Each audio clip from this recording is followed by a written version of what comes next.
Yep. Call the regular Dickinson County Commission order for July 25th, 2024. Please stand for the flag salute. I pledge allegiance to the flag of the United States of America, and to the republic for which it stands, one nation, under God, indivisible, with liberty and justice for all.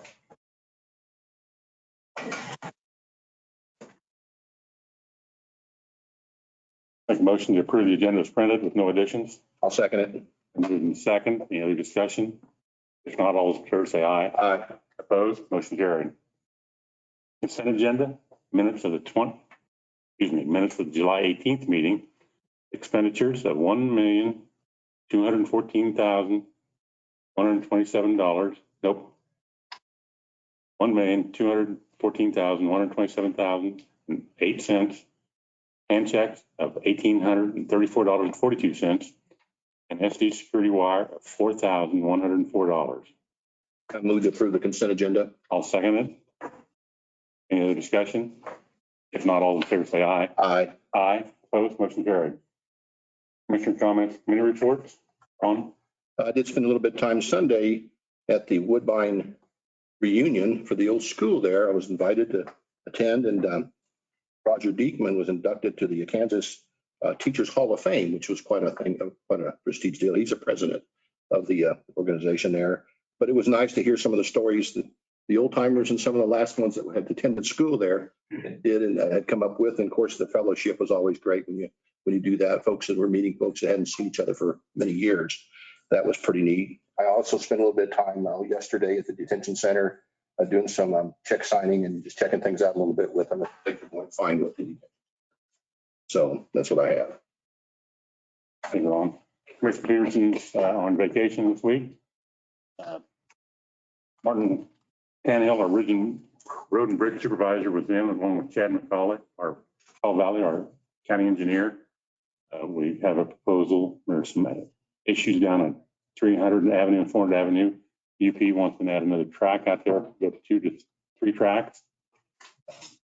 Martin said that chip and sealing will be finished today. And then we had some discussion about the environmental service building, which Ham is wanting to make some changes out there. And our compactor is 30 plus years old, and we're going to have to make some major decisions there on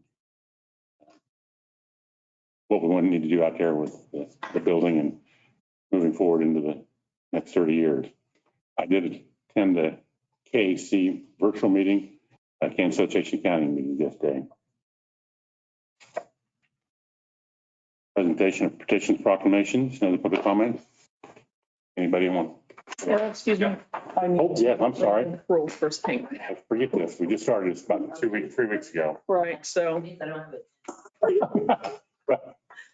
Go ahead, thank you. Okay. No, I'm sorry. That's okay. Per the Open Meetings Act, KSA 75-4317 and 75-4318A, as the elected board, the county commission is not allowed to meet or make any decisions without posting the meeting. They are only allowed to act on items on the agenda which they set. During their regular meeting, the county commission may allow for public comments on items not listed on the approved agenda. If you wish to provide comments, please come forward to the podium and state your name and address. If you are online, raise your hand and we will unmute you. State your name and address. Each person may speak for 3 minutes. The allotted time will start after the speaker has given his or her name and address. Public comments shall be addressed to the county commission only and not to the speaker or the audience. Only the county commission will be permitted to ask the speaker questions. The public comment period is not a back and forth discussion with the county commission. You should make your views and input known to them, but it is not a time to ask questions. You should not expect them to respond to your comments. Comments may express support or agreement with previous speakers, but in the interest of time, please do not repeat the same information. You may state something to the effect of your name and address, and I agree with the previous speaker. It is important to maintain a respectful, non-threatening atmosphere for anyone who would like to speak. Please do not engage in such actions as cheering, booing, clapping, insults, threats, etc. Thank you. Thank you.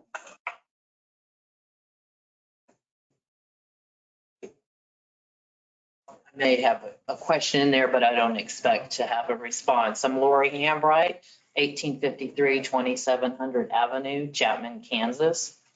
And I am speaking on my opposition to the proposed wind towers. I come before you as a taxpayer, a red, white, and blue American, and a proud fifth of 7 generations of my family to be Dickinson County landowners, taxpayers, and residents. I have attended a couple meetings to see where my tax dollars are being spent to be intended for the best interests of Dickinson County first. I was very impressed with the Planning and Zoning Board on their diligence, that they're trying to do due diligence and their research. I am concerned not with them, but other entities of being kind of in a hurry to push an application. And I would think, we need to think about Dickinson County first, not letting now a foreign-owned wind tower company push us into do it. So I asked, who's in the driver's seat concerning Dickinson County, Kansas? Shouldn't it be us and not a foreign company? And now would not be a word in the Kansas vocabulary if they did not have the free word subsidies. It breaks my heart that land that had been in my family for 99 years, it's east of Navarre. This land still, about 5 years ago when it left the family and sold, had virgin prairie hay meadow on it. That means it's never, ever been broke up by the plow. It was how God created it. But guess what? It is part of the proposed area. My question is, how will all of the county benefit? It seems that there are landowners, generational farmers. I know them because I grew up at Navarre. And that must not be as good a farmer as all their land and equipment shows. Kansas farmers on average receive 65% of their income from government payments. And they still want to destroy their relationships with family and neighbors, destroy the land, increase health hazards for air, water, and soil forever for money. Enel has no decommission plan that will be Dickinson County friendly. They will just be gone, and we have destroyed land forever. Wind energy is not efficient. None of it is green, renewable, or recyclable. They need fossil fuels to work. And at the zoning meeting, when we had a representative from Marion County, the Marion County towers are 500 feet. The towers proposed in Dickinson County are 700 feet. And yes, Abilene, you will see the towers. And if you build it, residents will leave. Thank you. Any online? Nobody has their hand raised. Okay. Notice of communications? Would you like to do reports of planning officers first? Yeah, why don't we do that way? Okay, just checking. I just didn't hear watching. Thank you, Audrey.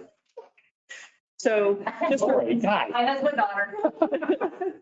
Just as a reminder, county offices will be closed at 3 p.m. on July 30th for the Central Kansas Free Fair, the parade, and this is in celebration of their 100th year anniversary.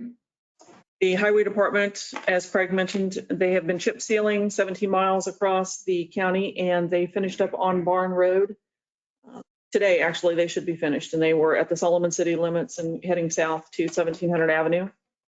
Emergency management, the sheriff, EMS, highway department, and police departments, other fire departments attended the traffic incident management training on Tuesday. That was a very worthwhile class, and I believe that we're already seeing the benefits. Unfortunately, we've had several accidents in the county the day after the incident occurred, and our responders were able to safely provide care on scene. Environmental services are also out treating droughts and grass across the county as per our regulations and the state regulations. And we continue to work, IT does, on our website and upgrades. And Marcus had reported in the study session that the county budget for fiscal year 2025 has been published, and the county is not exceeding the R&R rate. And that's all I would have. My work sessions, a little bit Road and Bridge Department, the work they're doing and excellent job they're doing. They really are doing an excellent job. Like I said in the study session, I would put our highway and road bridge crew up against any in the state. They do an excellent job. And if anybody has traveled along Old 40 from Abilene to Chapman or gone on Mink Road or Barn Road or Wolf Road and the chip seal that they have done, it's been tremendous. We'll have paint stripers coming out. Several projects in the works are going to be, we applied and received an high-risk rural road application for a mile between Jeep and Key on 1400 Avenue. So we're working on that. Bridge on 1100 Avenue, we will be opening bids or going out for bids this fall on 3 bridges down south, 2 on Rain Road in the 300 and 400 block and 1 on 500 Avenue. There's just a multitude of things that we're working on. We also have applications into the state on the 1900 Avenue bridge just south of town here, and then on another bridge on 1100 Avenue. So there's a lot of work that goes on with our highway road and bridge crew, as well as with all of our departments. There's a multitude of responsibilities that the county has. Any questions for Janelle, Ron? County Councilor Doug Thompson. Nothing to report. Everything's working the way that it should be working right now, and so we hope that it stays that way. Everything's working perfectly well. Thank you. Even the car. Amy, action. We have sent 50 or had 51 advance ballot by mail requests, and we have had 143 early voters. And just a reminder that Tuesday, July 30th is the last day that you can request an advance ballot. And then the early voting ends at noon on August 5th. And the primary is August 6th, Tuesday. The polls will be open from 7 a.m. to 7 p.m. And I would just throw out that the courthouse currently is a polling place. So just keep that in mind. There's no electioneering, things like that allowed. And did you want her to touch on the R&R notices? Yeah. We're just getting prepared to send the information to our vendor, and those will be going out soon. They're just a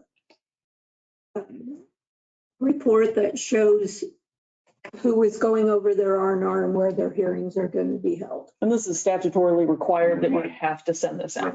Right, you might explain. Revenue neutral rates, and that's something that the legislator put in place in 2021, I believe.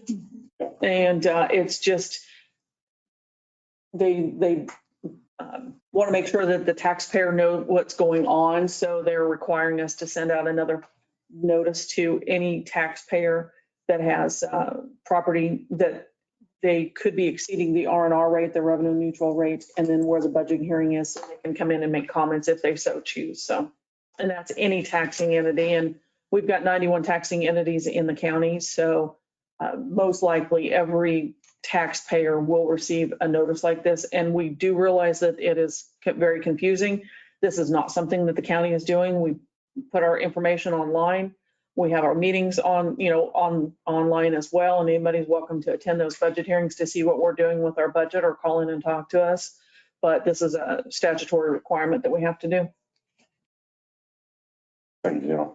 Notice and communications. Got a thank you from the new Industry Community Church. We were doing some work up on First Road, doing some paving, and the Road and Bridge Department put some asphalt millings and rolled them in front of their building. So they have some appreciation for that. Got a deal here from Road Groomer Manufacturing. It's a deal that's supposed to smooth out and rolling and levels displacement. But, give that to Martin. And we also had an email from Carl and Anya Sims in opposition to the wind farm.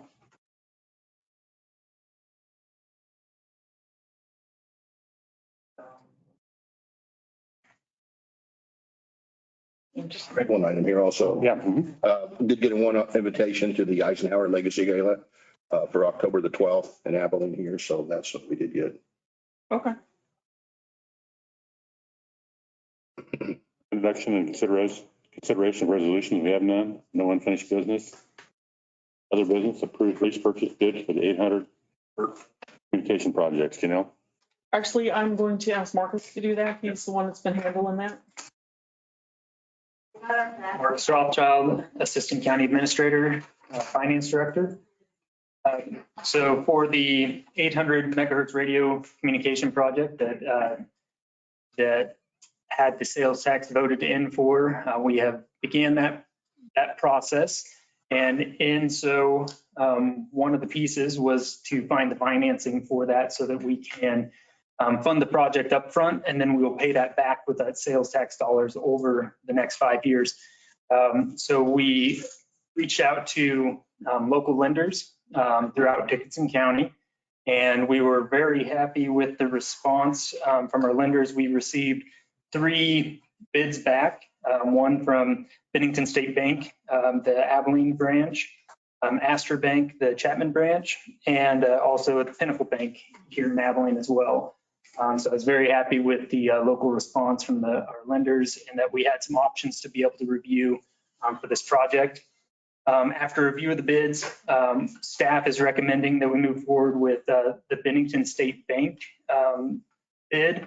Their interest rate came in at 5.05% fixed. Astor Bank came in with a 5.95% fixed rate, and Pinnacle Bank came in with a 6.37% fixed rate. So what we would do is with your approval of the bids, we would go ahead and reach out to the lender, have them prepare the lease purchase documents. And once we review that internally, we would pass that over to Doug for a final review as well. And then we would move forward with that. So I'd like you to consider the approval of the Bennington State Bank bid at a 5.05% interest rate for the lease purchase. Mark's, I have a question for you. Would you talk about the other fees? Well, what are we talking about there? So some of those are going to be origination fees. The one that was a little bit higher, Pinnacle Bank was requesting that we would reach out to a bond counsel, and that was an estimated cost at that $20,000 for the bond counsel to review the documents prior to. That's not something that we've necessarily done with all of these lease purchases in the past. Right. We've done that with obviously some of the larger bond projects, but that was something that made that fee look a little higher on the Pinnacle Bank bid. And we're not issuing bonds on this project. It is just a straightforward lease purchase. Exactly. Any other questions for Marcus? If not, I'll make the motion to approve the bid from Bennington State Bank for the project cost at $3,898,121, annual rate of 5.05. I'll second it. Been seconded. Any other discussion? If not, all in favor say aye. Aye. Thank you, Marcus.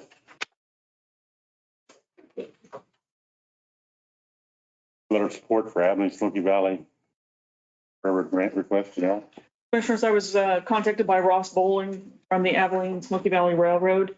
They are writing a grant for $900,000 to KDOT for their fiscal year 2025 rail service improvement program. And it's a 70-30 match, and it's due here at the end of August. They're asking for a letter of support for their funding source of $270,000, and they believe that they'll have quite a bit of the funding for that. This is to improve 5.5 miles of track that they're trying to, they've been working on for quite a few years on that. So, and they asked if you, the commission, would support their grant request endeavor. And you have the draft before you, so I would recommend approval of that. I'll make a motion to the letter of support to the Abilene Smoky Valley Railroad grant request letter. I'll second that motion. Any other discussion? If not, all those in favor say aye. Aye. Opposed, motion carried.